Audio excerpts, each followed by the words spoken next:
2 people have been killed and almost 150 arrested in protests in Egypt. Police fired tear gas at demonstrators near Azhar University in Cairo.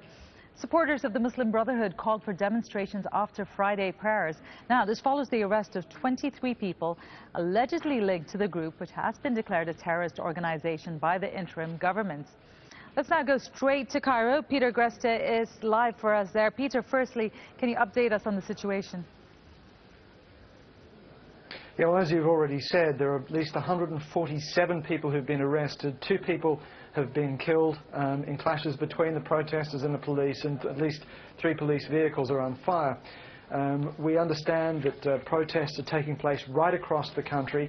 The fighting is still ongoing, and the police have been attacking and trying to clear the protests using both tear gas and live birdshot. I was down at a protest earlier today, and right there the police were firing birdshot into the crowd, and one of the people in the group that I was with was hit. So this is a very, very aggressive response by the authorities to the protests. We always knew that they were going to take a very aggressive approach to them. They've warned the public that they would not tolerate protests, that anybody who is found on the streets would be arrested and charged with terrorism after the new decree. That's right, Peter. How much does it widen their remit, the government, after labeling the Muslim Brotherhood a terrorist organization now? What kind of punishments can they mete out, and how wide can these arrests go? Well, it's very difficult to know just quite how wide the government is willing to cast their net. The definition as it stands is gives them plenty of scope indeed. They've said that anybody who is protesting will be charged and potentially sentenced for up to 5 years in prison.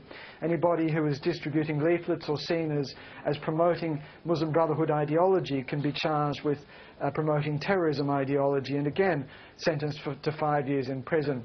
The authorities have frozen the accounts of more than 1,000 organizations that are affiliated with the Muslim Brotherhood, and most of those are charities. They've also closed down the Muslim Brotherhood's newspaper. They've also published hotline numbers calling for anybody to report neighbours and friends, even family members, who are suspected of being members of the Muslim Brotherhood. So at the moment it seems to be a very, very wide net indeed. We will see after today, I think, just how determined the authorities are to take even the protesters into custody and charge them. But it looks as though this is a very, very wide net the authorities are giving themselves. Peter Greste with the latest for us from Cairo. Thank you.